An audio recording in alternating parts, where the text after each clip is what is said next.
บทที่2นะเริ่มแรกนะคะบทที่2ของ SQL นะคะเมื่อครั้งที่เรามี select update insert delete เนาะทีนี้มันจะมีคำสั่งที่พี่จะมาบอกวันนี้นะเอาแค่คำสั่งอย่าง select ง่ายๆเลย select ในสมุดเรานะคะในสมุดเราเราจะแบ่งเป็นย่อยๆนะตอนนี้สมุดเราจะมีหมวดเรื่อง title เนอะเราก็ select ตอนนี้ title เราไม่มีข้อมูลนะคำสั่ง insert ก็คือพิมพ์ว่า insert into table นี้นะแล้วก็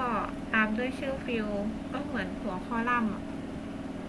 ชื่อฟิลด์แล้วก็ name นะคะแล้วก็ value ก็ value อะไรสมมติพี่ใช้คำสั่งนี้นะมันจะ error ไหมลองดูนะ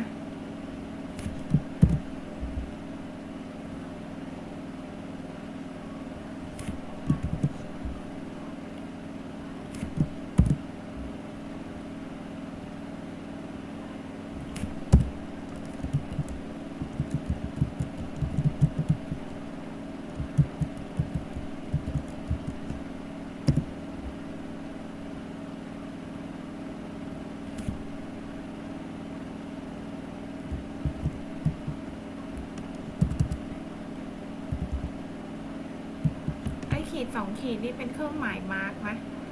คือเนี่ย select star ใช่ปะถ้าเรามาร์กอันนี้มันจะไม่เออร์เลอร์แต่ถ้าเราไม่มาร์กนะมันจะเออร์เลอร์เห็นไหม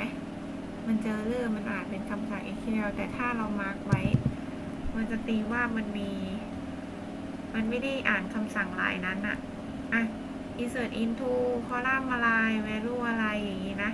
ทีนี้พี่ต้องการยัดข้อมูลเข้าไปทั้งหมด5แถวตามนี้01นาง02นาย03นางสาว04เด็กหญิง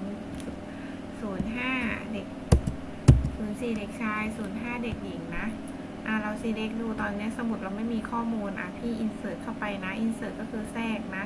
มันจะบอกคุณอัปเดต1โล2โล3โล4โล complete นะคะ complete เมื่อเวลาเท่าไหร่วันที่เท่าไหร่เสร็จแล้วเรามา select ดูเห็นไหมในสมุดเรามี5โลละในสมุดเรามี5โลละเห็นไหมนะคะเมื่อกี้มันไม่มีข้อมูลนะเสร็จแล้วพี่ใช้คำสั่ง insert ตรงนี้ไปเนี่ยข้อมูลในสมุดเรามีแล้วมี5โลก็มีนางนะมีนางมีนายนางสาวนะโอเคนะคะอันนี้คือบทที่2นะพี่ขอจบบทที่2แค่นี้นะคะกดติดตามกด Subscribe ไว้นะคะพี่จะเอามาลงให้เรื่อยๆนะสำหรับน้องๆที่ต้องการศึกษานะคะ SQL Server นะคะ